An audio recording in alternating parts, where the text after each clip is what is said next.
today. Uh, Both of them who are on the dialogue today play the role of Santa Clauses in their life in a different way. So that's why we are speaking to them.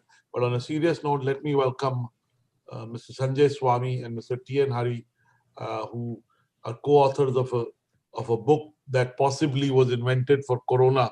The title definitely is very relevant to Corona. They've just written a book called Sailing Through a Storm. So let me welcome Sanjay Swamy, who's been an entrepreneur. He's been a mentor to entrepreneurs. He runs a fund and now the author of Sailing Through a Storm. Welcome, Sanjay. Let me also welcome Mr. T.N. Hari, who's an independent advisor to entrepreneurs and startups and is involved with Big Basket. He was the co-founder of Big Basket and who's now the co-author of this book. This is my second conversation with Hari this week on a book. And my first question is to Hari. Hari, you keep writing books. When do you get time to work? So I don't work maybe. So I think I really answer to this question is more like I let people do what they're supposed to do. I don't necessarily interfere with what they're doing. I don't necessarily try and figure out what they are doing. I don't offer help that is not required. And I don't conduct reviews which are not required. I'm comfortable telling people I don't know something when I don't know something. So I don't ask for updates unnecessarily. So I think it's about being able to let go of things that you should let go of so that you could do things that maybe you enjoy doing or you should be doing. So I think that is straight. My other observation is your last co-author was from Delhi. This co-author is from Bangalore. I think for your next book, you have to have a co-author from Mumbai. So figure out who it will be. Yeah. But coming back to the book on a very serious note, thank you for handling a not so serious question seriously. But Sanjay, how did the idea of the book come about? And why this title? Was it thought before COVID? And there are 10 chapters in the book. I'd like to know which one is your favorite and why.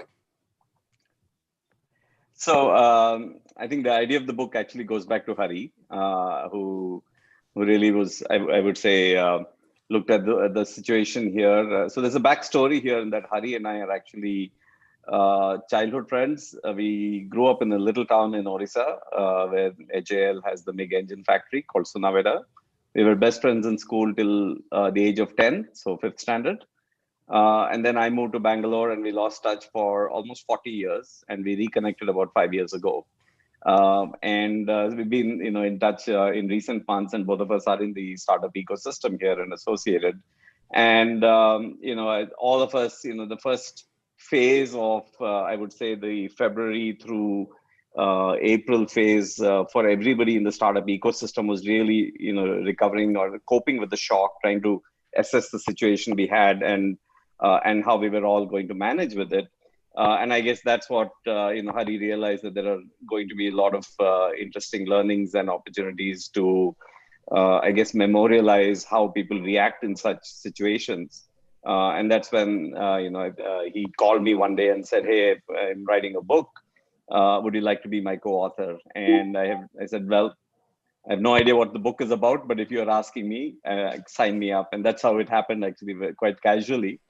And before I knew it, he's such a prolific writer. He was off to the races, writing a lot about the book, and then sent me the first couple of chapters. And I said, "Okay, I better start working on some stuff myself." But that's the origin of how this book started. I think there are a lot of fascinating stories in the book in terms of, what is the favorite chapter. But I think to me, the takeaways from this book in terms of decision making that Hari is so eloquently written up towards the latter part of the book are each of the stories is inspiring in its own right, but the takeaways from that are probably the ones that I find most useful. Thank you so much, Sanjay. Now, Sanjay, clearly the last 9 months have been unusual for all of us. Not only they have tested us personally, they've also tested us professionally. When you think of the last 9 months, how have they been for you personally and professionally? Yeah. So, obviously the circumstances, Annurag, have been tragic all around the world, right? And there's no getting away from that. However, I think part of the reason we wrote this book also is at least, you know, adversity like this is always an opportunity, right? It's an opportunity to change, things that you've been wanting to do. I would say from a technology ecosystem perspective, the world has moved forward 5 years, right? And no amount of marketing dollars could have changed consumer mindset and openness to, meeting your doctor through your mobile phone and stuff like that. It just has fast forwarded the world in many ways, right? So, we have looked at this, and I look at this, again, outside of the circumstances, I look at this always as, is there an opportunity to do something that we've always wanted to do over several years, right? So if I look at the 9 months, it's probably three phases. The first phase was clearly one of taking stock, assessing the challenges here and the scale of the impact, and ensuring both, personally as well as an investor in 25 plus portfolio companies, that all of these companies are going to make it through this phase, through, let's say, to the second half of 2021. And so that was one important part. But then immediately after that, it turned into seeing this as an opportunity, saying, can we do things that we could not do earlier? Are there companies that are going to see a massive acceleration? I'm sure Hari can talk examples from Big Basket's journey. We have seen this in companies like M-Fine in the telemedicine space, or Quizzes in the health, in the education space, where the opportunity and almost the responsibility of supporting this opportunity has exploded like 100x, right, for all of these companies. And then I would say now we're in the phase where this seems like the new world order.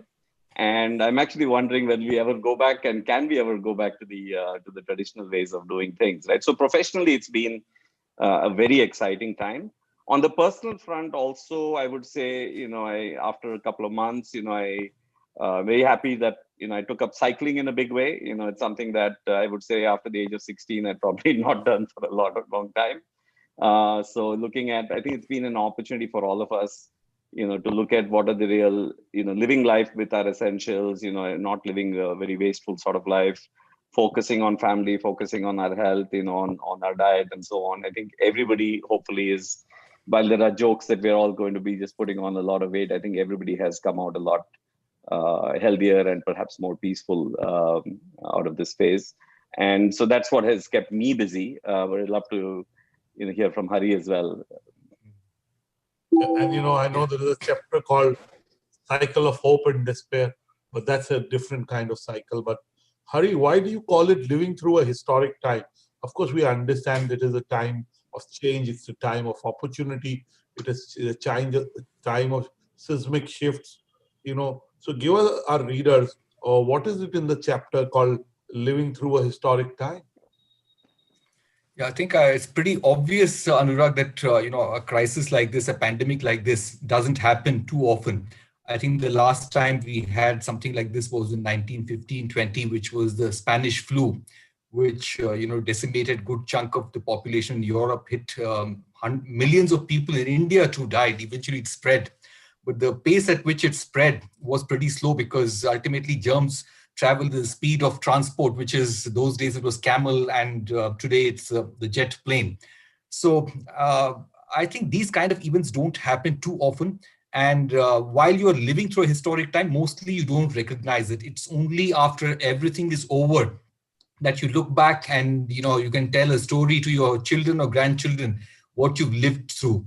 So, things like, the black swan events, right? They are all around us. So, for example, you have the, Yellowstone National Park, which is a super volcano. It can explode anytime. It happens once in about 700,000 years, and 700,000 years have already passed. Asteroids going all around Earth, and some of them are enough to destroy, humanity. You had the dinosaurs, which lasted for 180 million years. You have human beings on Earth for just 0.3 million years.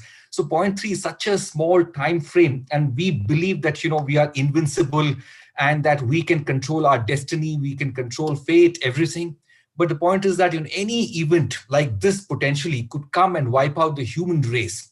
Fortunately, this pandemic is not wiping out the human race.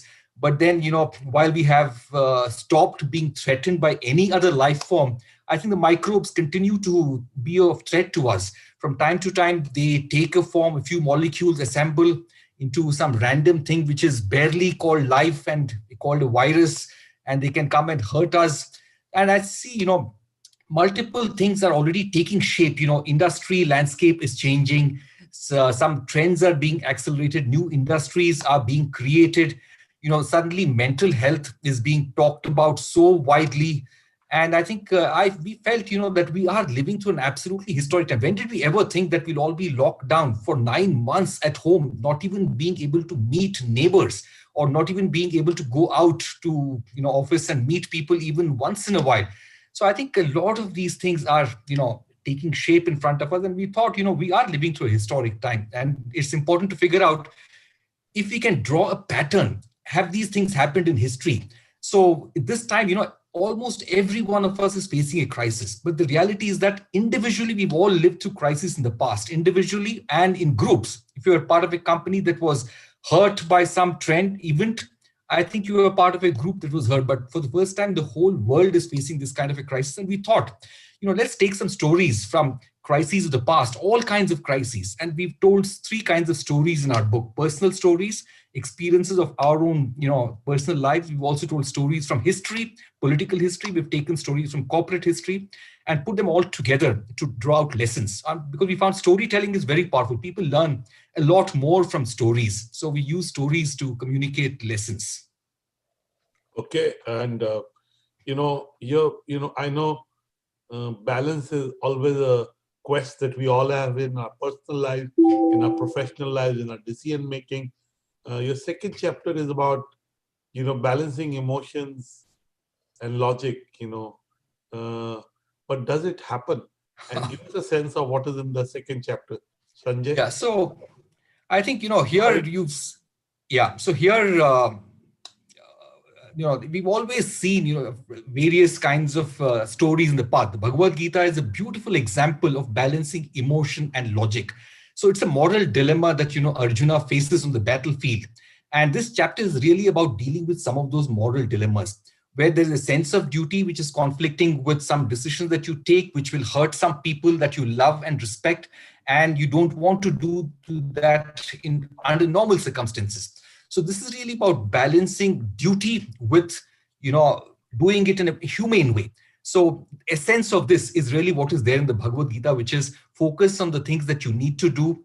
Don't really worry about too much about the consequences. What you need to do is in your control, but the consequences are not in your control. So we've told a couple of stories here, which is largely about communicating this lesson. Because if you take a lesson from religion, people don't relate to it as much as if you take a similar lesson from a context that they relate to, from a corporate context. We've taken 2 stories from the corporate context, which we found very relevant to this huge lesson. Thank you so much. Sanjay, as an investor, it's been a good journey for you. What has changed in the last 9 months in terms of how investors are looking at investee companies? What are the rules of investment that have changed? Of course, some rules are evergreen, they're eternal. Those principles will always kind of drive investment decisions.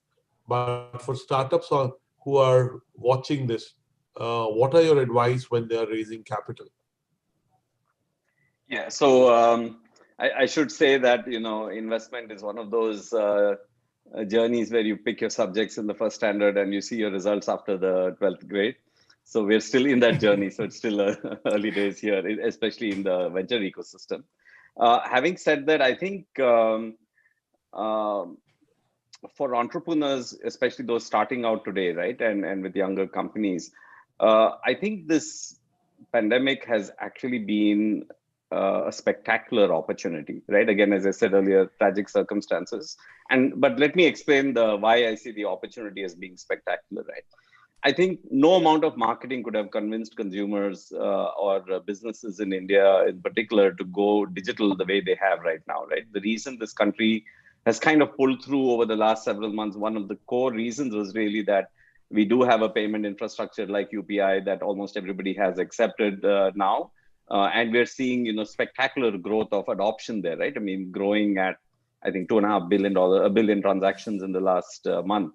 And growing 10% month over month right now, right? So the willingness from a behavior perspective of the market, whether it is a customer, whether it is a business that's saying, you no longer need to come and meet me in person. We can do like we are doing this interview today over the video conference, right? You're welcome to come and present to me that way.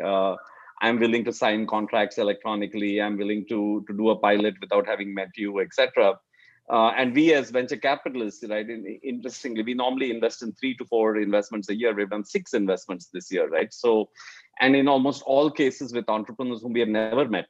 And I don't know when we are going to meet. We have hired 5 people on my team this year that, we have never met, right?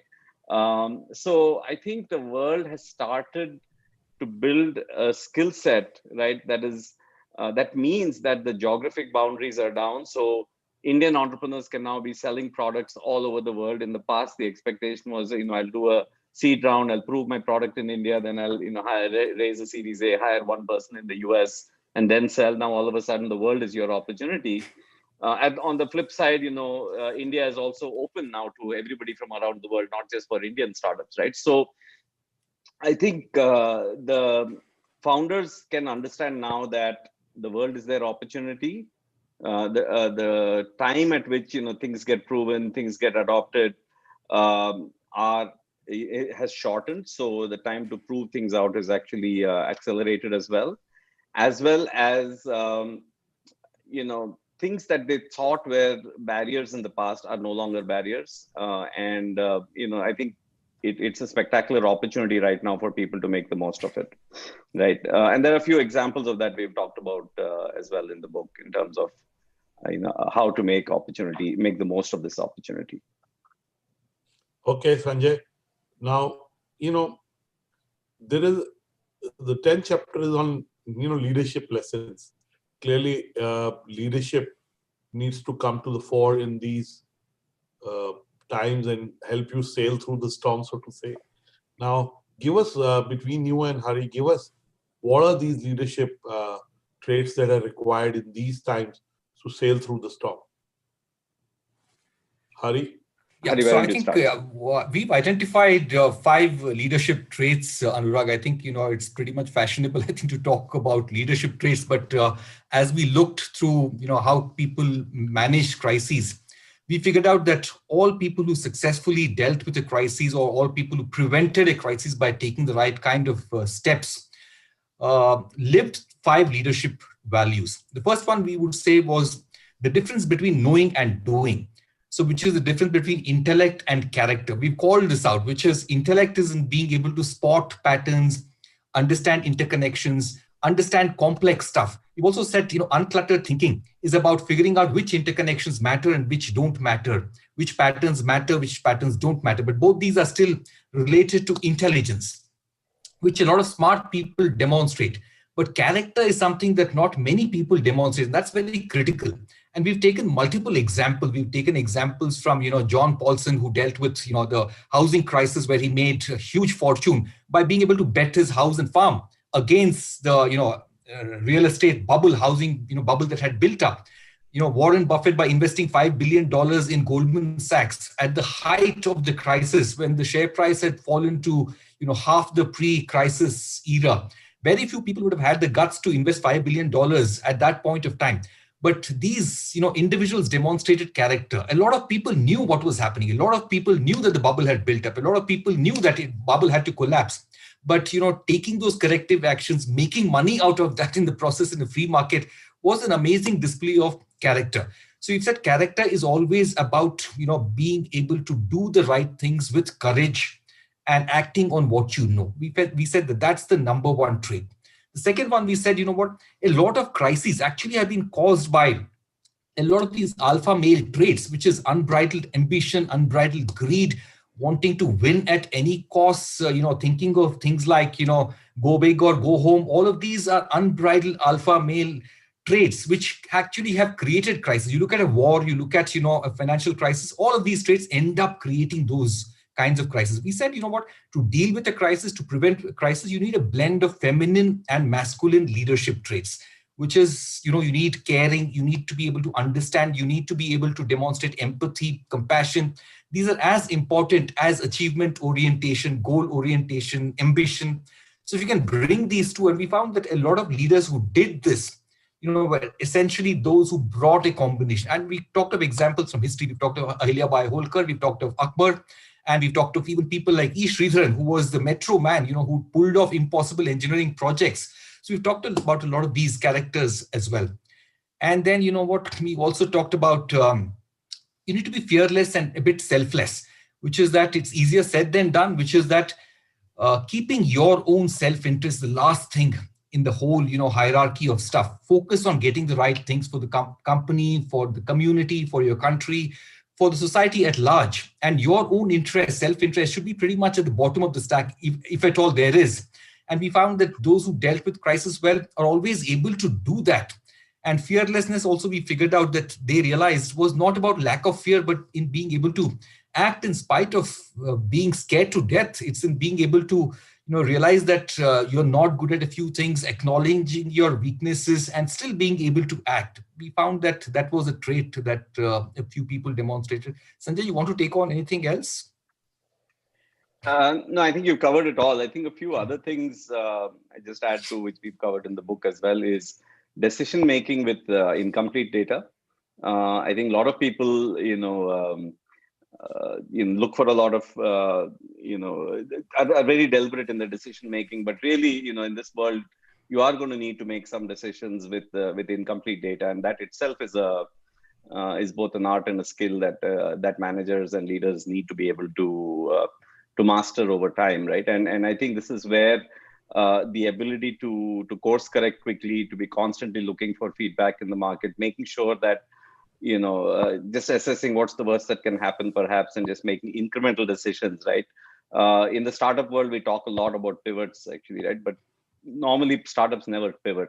They actually just make minor course corrections, and suddenly when you look at it 2 years later, it looks like a complete pivot, right? So being able to make these incremental decisions without overthinking them sometimes, because as Hari said, you have to act, right? These are also some skills that we've talked about with some examples. I want to ask my last question before I bring in Anisha. Sanjay, you invested in companies. You invested in 6 companies during the lockdown. Now, when you talk to investee companies, has something in their mindset changed? Are you dealing with a change mindset? If yes, what? Yeah, so I would say certainly over the first 4 weeks, there was a little bit of fear, certainly, right? When companies were trying to even just assess, right, how big is this issue going to be and what's the impact going to be, right? But I think very clearly, good entrepreneurs realize that there is a massive opportunity here, right? And they're immediately looking at how do we make the most out of it. And so that part has been super exciting. I have worked nonstop over the past 9 months, because it's just been thrilling to meet entrepreneurs who are saying, you know what, I thought this was going to be a huge impact that I needed to, we have one company that sells software to cooperative banks, which are out in the tier 3, tier 4 small towns in India.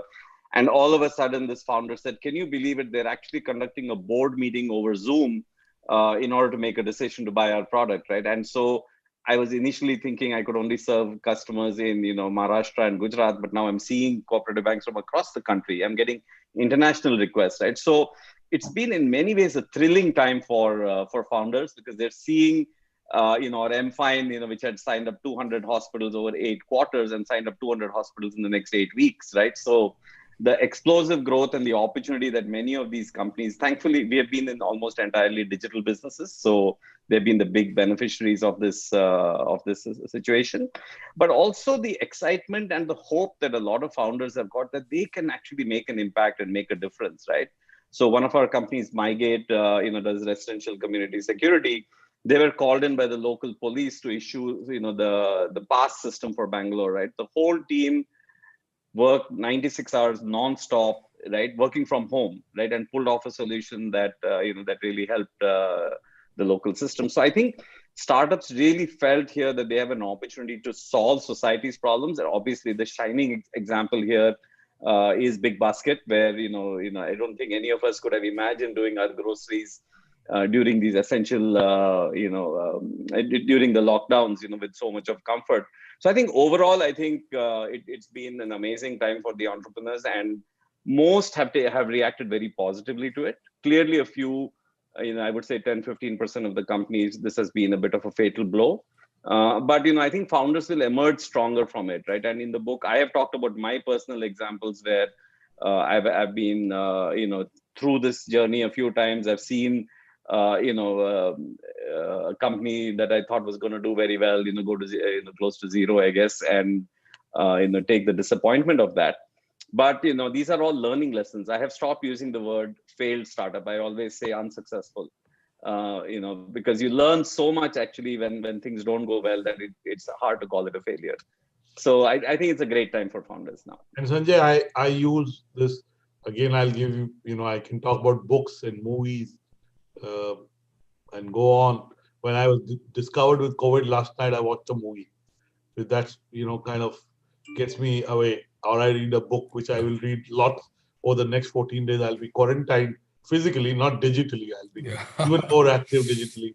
And so clearly, there's a book I read long time back called The Last Lecture by Randy Pausch. And he said that in the book that, a person never fails. It's the idea fails, the project fails. The person never fails. The person learns and then goes on to do something else. So, there's never I wouldn't even call it unsuccessful. I would say the, idea was unsuccessful. Yeah, absolutely. The person of the startup mostly aren't. And, I want to bring in Anisha into the conversation, as I said, and then I'll join her in our questions. Go ahead, Anisha. Firstly, it's an honor to have both of you here with us in the interview. My first question is going to be on leadership. So you mentioned that good leadership has to be a merger between ambition and with them. So taking it up from there, you mentioned about a story on Ahilyabai, who is a Marathi female warrior, the story of whom you've mentioned in the story in your book. And so can you mention a little bit about her story, and also why do you think it is important to have more women in the Indian workforce, and where do you see the future of women in the Indian workforce? So I think Ahilyabai Holkar's story is absolutely fascinating. I think Indian history and even the world history tends to lay unnecessary, undue emphasis on conquerors, on kings who won victories in wars. Instead, I think we should be teaching our children a lot more on characters like Ahilyabai Holkar, who did all the right things, to prevent a crisis, to hold a kingdom together with compassion, with being smart, bringing the masculine and the feminine traits both together. So she was a Rani of Indore, and I think she symbolizes the idea that nothing is as strong as gentleness, and nothing is as gentle as real strength. I think she was an amazing personification of that. So, if you remember the Maratha history a little bit, after Shivaji's death, his son was ruling from Satara, but the real power was in the hands of the Peshwas. And they had 5, representatives in locations like Baroda, Indore, Nagpur. And at Indore was a leader called Holkar. And Holkar picked Ahilyabai. He was a smart judge of people, and he picked Ahilyabai as his daughter-in-law. And his son died in a battle and died of illness very quickly. And she didn't commit the sati, which is going on the flames with her husband. And she was a great combination of being able to respect tradition and yet being, very progressive. She realized that if you are very progressive without respecting tradition, then you will not be able to win the support of people around you and the stakeholders. You need to get that balance right. And she got that perfect balance. She didn't want to rule, immediately after husband's death. She got her young little son and ruled on his behalf. And when her son died, actually, then she began to rule, and she got the army to support her, because there were many people who still didn't want a woman as a king, as the leader. And she brought a lot of communities around who were warring with the Indore, empire. And she understood why they were warring, what were the economic compulsions, and she addressed those economic compulsions.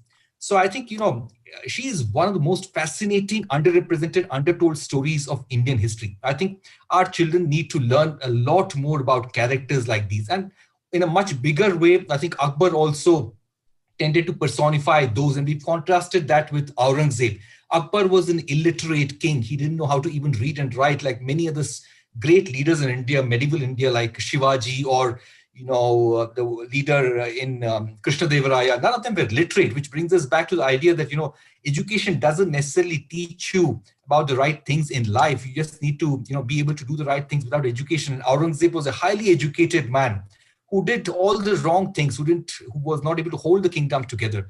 So I think coming back to your other part about women leadership in India, I think gradually you're likely to see more women in leadership positions. And I'm not stating a great insight here when I say this. I think that is pretty much obvious. Half the population is women, and at the entry level, half the workforce comprises of women. It's just that they tend to drop off at different stages in their career. And I think individuals need to understand what is really happening. Companies need to understand. I think it's such an important issue that my next book, which has already been put together, is titled Diversity Beyond Tokenism. Why it's important not to be politically correct always. And we've addressed all issues about diversity, especially we've taken gender diversity head on and dealt with all the issues. And I'm a strong believer that, the time for women is slowly about to come. It started in the 1960s as part of the feminist movement.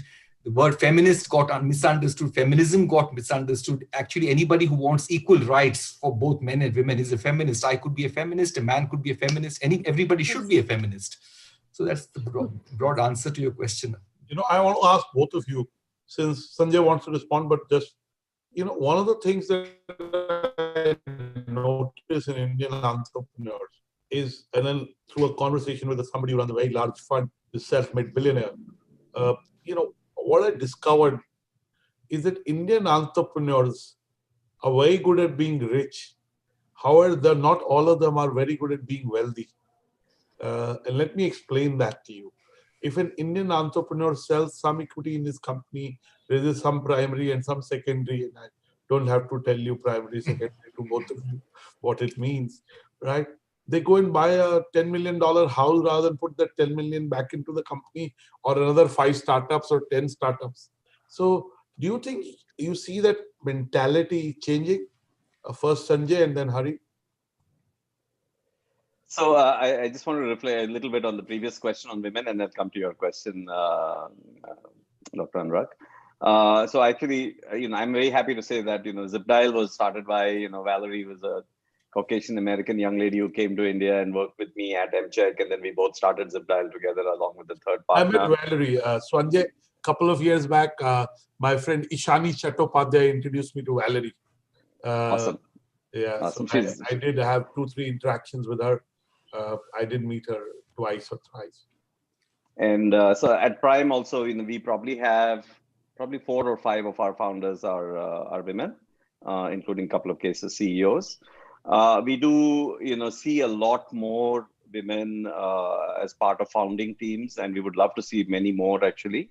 But it is changing. I wouldn't say I'm happy with the rate at which it's changing, but it's certainly changing. If I look at the density of women founders now, and certainly if I look at our portfolio of about 30 companies, there are quite a few women in fairly significant roles in these companies, and I would say one of our biggest companies has a woman who's the CTO and head of engineering right from the founding days. So we're seeing a lot of it starting to happen. Obviously, in the venture capital industry, when we are investing largely other people's money, we have to look at what's absolutely going to deliver the best outcome for the fund. But definitely we're seeing that increasing. To answer your question, Anurag, it's an interesting thing. I think I'll push back and say it's probably a little bit of a generalization. I think founders certainly, I think all human beings, when we grow up, and all of us, at least that I know here, Hari and I grew up as from middle class, well educated families, education, and sort of buying a home and perhaps a car was seen as the first sort of thing of stability, so that you can actually afford to take more chances later on. So I can see why that's that is probably the first consideration. But I think a lot of the entrepreneurs now, are starting to reinvest back in startups. Several of the founders, not necessarily those who have taken secondaries or anything like that. Even some of the others, whether it's a small amount of money, but more importantly, they're contributing a lot of their time. If I look at so many of our founders, even now that I see, they may not have had companies that have broken out, but I see them contributing back, whether it is through, video classes, whether it's through podcasts, whether it's through face-to-face meetings, spending their weekends meeting other founders. So I think it's a maturing of the entrepreneur ecosystem that's happening now. And it's at the end of the day, it's a 10, 15-year-old ecosystem in India.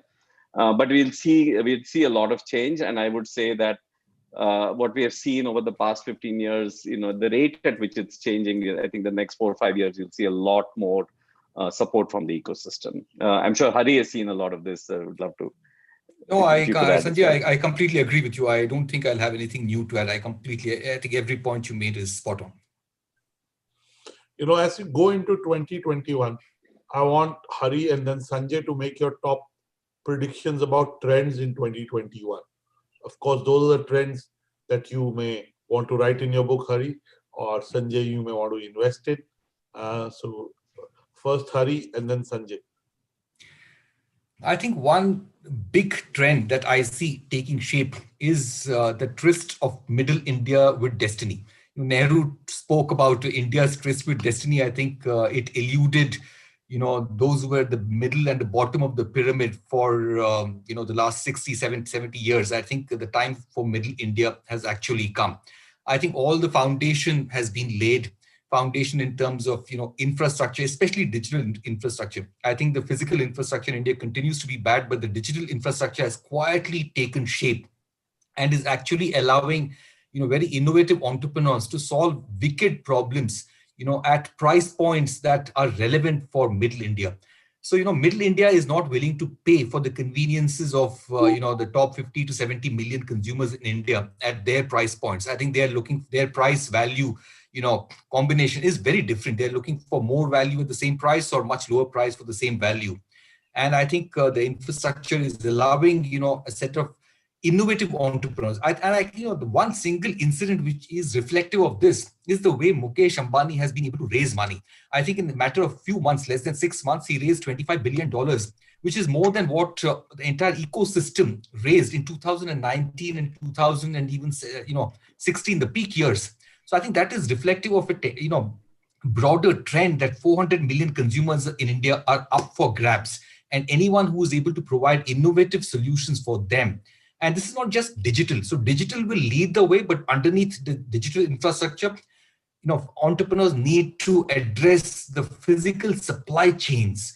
So whether it's an agri-entrepreneur or an entrepreneur for a tier 2 town which is solving some other problem, I think there are very wicked physical supply chains involved which need to be repurposed, re-architected, but digital is going to allow that to happen. So you can see Tata's have now stepped into a super app, concept, and Amazon is wanting to bit of the cake. So I think this is the single biggest mega trend I can see taking shape. Sanjay? So it's not that often that I I'm second to say the word digital in India. Normally, I'm the first one. So it's great to hear Hari say that. I had the privilege of playing a small part as a volunteer on the Aadhaar program in 2010 when it was just starting out. And I think we could see from that point on, the digital journey in India. If you think about, the West, internet came after they had sort of achieved their economic development. China it happened. I think the internet side of China grew kind of haphazardly because it happened concurrently. India, we sort of looked at it, we had the opportunity to see all the kind of mistakes that were done in sort of proprietary ways in the West and in China's sort of duopoly type of model. And, have really, and I have to really credit, of course, the leadership and the thought process of Mr. Nilekani and then the whole Aadhaar India Stack team to really give us a digital rails and infrastructure that is very, very forward thinking, right? And it's very, it's completely open, ecosystem, innovation based, etc. FinTech has been the first vertical that's seen it. Health Stack is the next one that, we're starting to see that as well. So the combination of data, smartphones, a government that is very, forward thinking in terms of its digital policy adoption, as well as these open interoperable rails, is going to make the next 5 to 10 years really the opportunity for Digital India. And so it's not just a question of 2021, but I would say this is the start of something very unique that's going to happen in India. And frankly, I think will be copied by several other emerging countries here who don't have necessarily the brain power to think through all of the stuff we have thought through here in India, right? So if the US innovated for the first billion, China probably sort of more for itself. I think the rest 4 or 5 billion people on the planet, will be adopting the Indian model. So entrepreneurs in India are not just going to be building for India, but they'll be building from India also pretty soon. So that's really what is exciting us as investors and our investors who are people from all over the world looking, at the Indian opportunity. Okay, Anisha, your questions. So 2020 has given several unprecedented challenges and crisis situations to entrepreneurs from all around the globe, whether that was causing like recession or inflation or losses to their own business. So do you think there are certain specific strategic moves which entrepreneurs should be focusing on in the upcoming year to ensure that they are equipped to face the damages caused to their business by this pandemic? Maybe I'll take a stab at that, and Hari can chip in. So I think Anisha, the way I saw it, about 10, 15 businesses were kind of fatally hit by this. Maybe a third of the businesses took, like a 6 to 9 month hit, and the rest have actually thrived, right? Because they either rejigged their business and found an immediate opportunity, or what happened here was a massive tailwind for their businesses, right? So it's only that second category of business, which is about, say, 1/3 of them, that took a 6 to 9 month shift, right? And what I have seen, in a handful of them in our portfolio as well, they use this period very well to sort of, it's almost like we all did, right? We look after our personal health and things like that. So the companies also did that, right? So becoming more efficient in their processes, becoming better with, for example, lending startups, focusing a lot more on their collections mechanisms, making that more efficient. Maybe having better business arrangements with their lending, with their source of funds, so that they were, better capital allocation and so on. And so I think the companies that use this period of time intelligently and efficiently will come out. It's sort of like a toy that is wound, and is ready to come out much faster out the gates. And we're starting to see that. So if I look at the last couple of months, even the companies that took a hit are starting to see a rebound, which is much more aggressive, right? So really, I don't know how much people can do. It's how you utilize these last 6 to 9 months that will define the next year for most of these entrepreneurs. Just maybe add a little bit here, which is that, a crisis like this may have, been across the world, but individual companies have always faced a crisis in the past. It's not new at all. And I think, whether you go back to 2008 or you can go back to any event, so many companies were impacted very badly.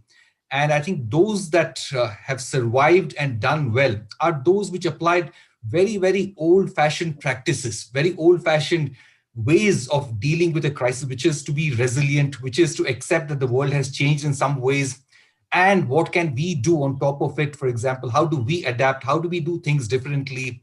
So for example, Make My Trip, right? Travel completely came to a halt, and Make My Trip, the share price fell off the cliff. And the same thing happened with Future Retail as well, when people stopped visiting stores. But I think in some ways, Make My Trip was very innovative in the way they came up with new tourist packages, chartered planes at modest prices for very close groups of people. They called it bubble tourism.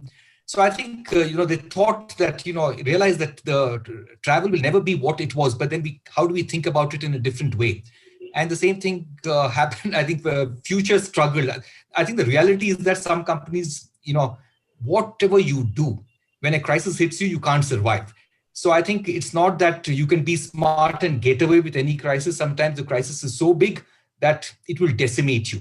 In such a case, I think the only thing to do is pick up the pieces of, that have broken, pick up the pieces of your life and figure out what you need to do next. You can't always be smart and say, I can always innovate, I can get out of a crisis always. That's not possible. Thank you. Before we let you go, I want to ask you, both Hari and Sanjay, one book that you want to recommend to our readers that's not your book, of course, we'd recommend your book to the readers. It's called Sailing Through a Storm. I enjoyed reading it. I'm sure all of you would. But one book, Hari, apart from your own books, that you enjoyed reading recently and would like to recommend to the readers? Two books that I liked reading recently. One, I think I told you about, Anurag, which is Hard Things of Hard Things. Where Will Man Take Us? Yeah, that I have not got.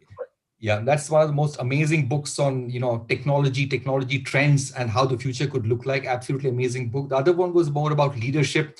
And I love leadership lessons from non-corporate context. And this is about the Shackleton way. So Shackleton was the person, a British adventurer. So it's the story of his life and his leadership lessons. I love that book too.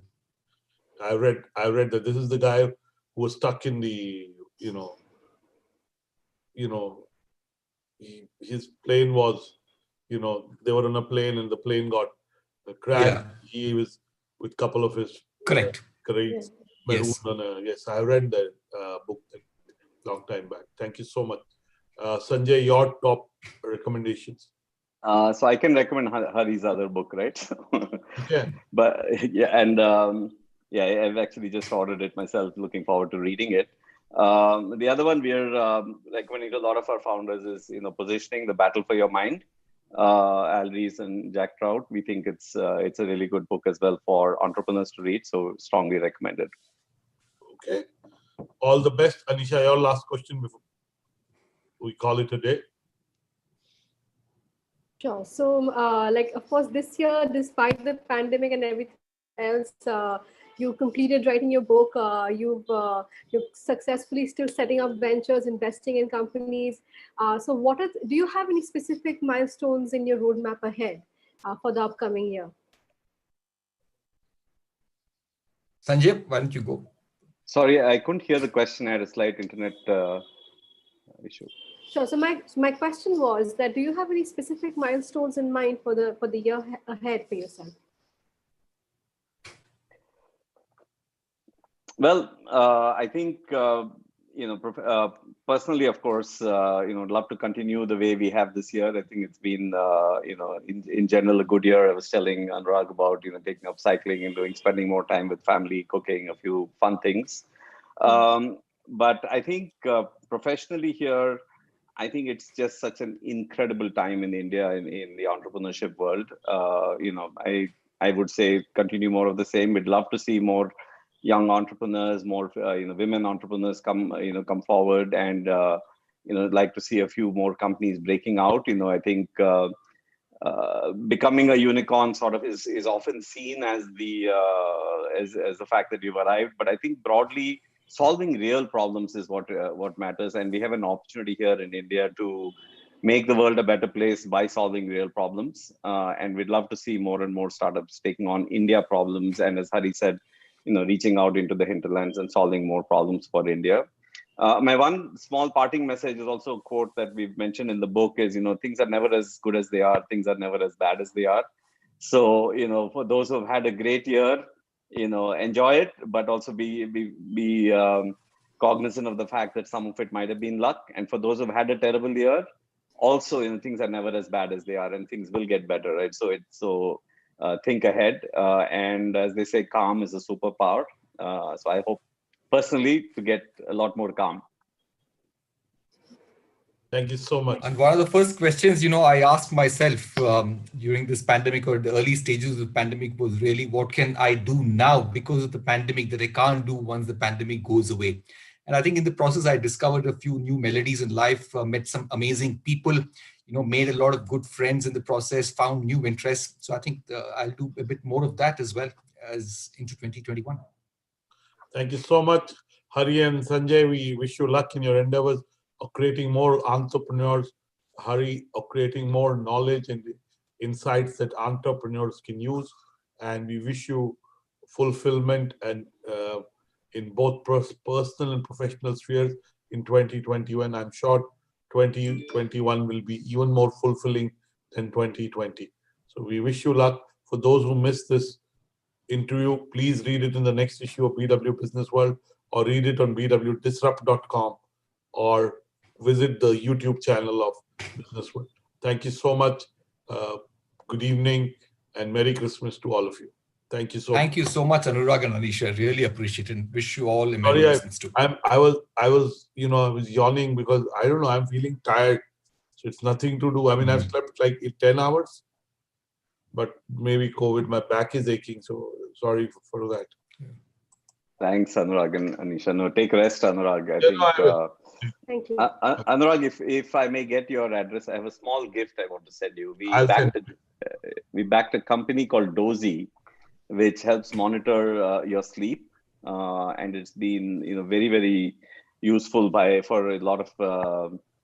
In fact, it's being Sleep is used a a big lot in area. COVID care. One of the reasons people ask me, how do I work so much? One, I tell them I have responsibilities. Second, I have dreams. And third is I actually sleep very well. I was detected with sleep apnea 10 years back, so I use a Resment machine.